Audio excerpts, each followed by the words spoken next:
Our world is more complex today than ever before. Conflicts are intensifying, international law is being brazenly violated, humanitarian crises are multiplying, terrorism remains a potent threat, disinformation and fake news undermine trust, climate change threatens our very survival, and more so countries like Pakistan. Today, multilateralism is no more an option, it is need of the hour. Excellencies, Pakistan's foreign policy, guided by the vision of Quaid-e-Azam Muhammad Ali Jinnah, is based on peace, mutual respect and cooperation. We believe in the peaceful settlement of disputes through dialogue and diplomacy. Last year, from this very podium, I had warned that Pakistan would act most decisively against any external aggression. Those words of mine proved true. I hope it didn't. But then that is destiny. When in May this year, my country confronted unprovoked aggression from our eastern front, the enemy came shrouded in arrogance. We sent them back in humiliation, delivering our bloody nose. Excellencies,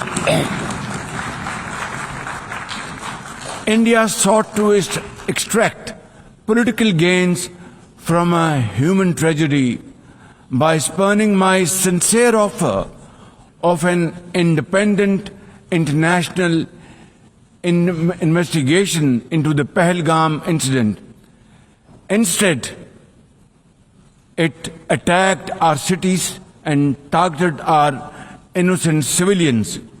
When our territorial integrity and national security were violated, our response was in accordance with the right of self-defense under Article 51 of United Nations Charter. Our valiant armed forces, under the stellar leadership of Field Marshal Syed Asim Munir, mounted an operation of stunning professionalism, bravery and acumen. Repulsing the enemy's attack under Air Chief Marshal Zahir Babar Sidhu, our falcons took flight and etched their answer across the skies, resulting in 7 of the Indian jets turned to scrap and dust. A decisive response.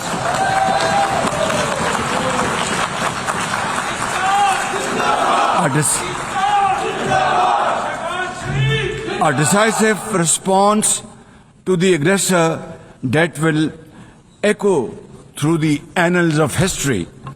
To the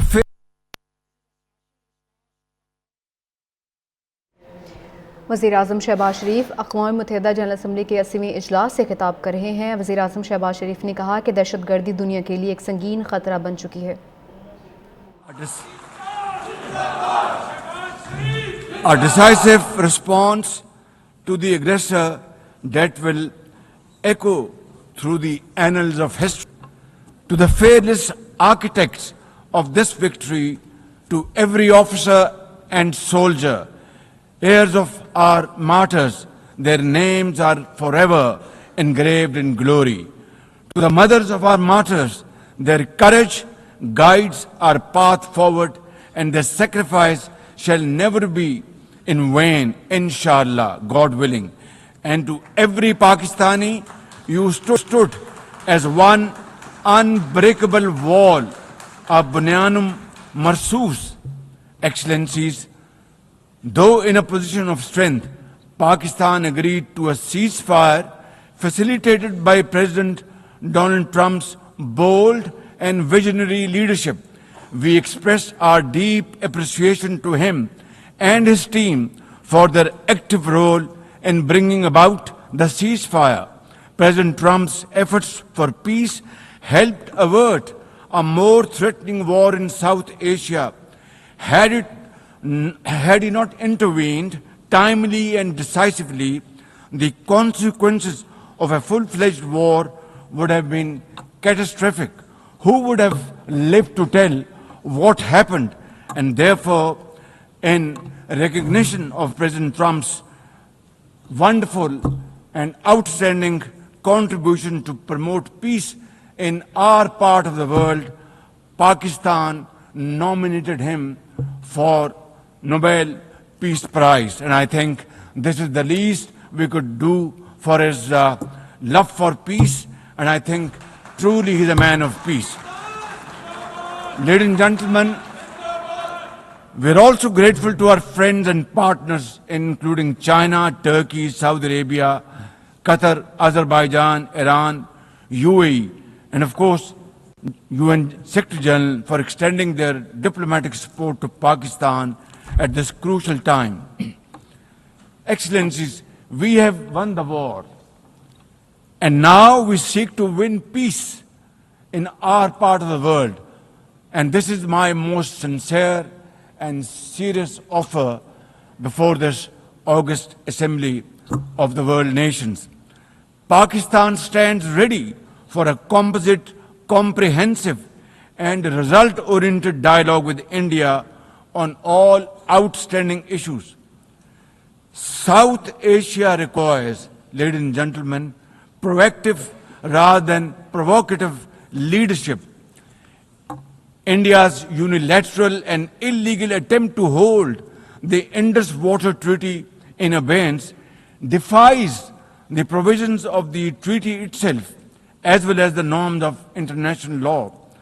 Pakistan has made it abundantly clear, and let there be no doubt once again in anybody's mind, as I said last year in this hall, from this podium, we will definitely and ardently defend, inshallah, the inseparable right of our 240 million people on these waters. To us, any violation of this Indus Treaty represents an act of war. Ladies and gentlemen, through this august house, I wish to assure the Kashmiri people that I stand with them. The people of Pakistan stand with them. And one day soon, inshallah, India's tyranny in Kashmir will come to a grinding halt. Kashmir will gain its fundamental right to self-determination through an impartial plebiscite under the auspices of this very organization, United Nations. Excellencies, the plight of the Palestinian people is one of the most heart-wrenching tragedies of our times. This prolonged injustice is a stain on the global conscience and our collective moral failure. For nearly 80 years, the Palestinians have courageously endured Israel's brutal occupation of their homeland in the West Bank. Each passing day brings new brutality, illegal settlers who terrorize and kill with impunity, and nobody can challenge them and question them. And in Gaza, Israel's genocidal onslaught has unleashed unspeakable terror upon women and children in a manner we have not witnessed in annals of history.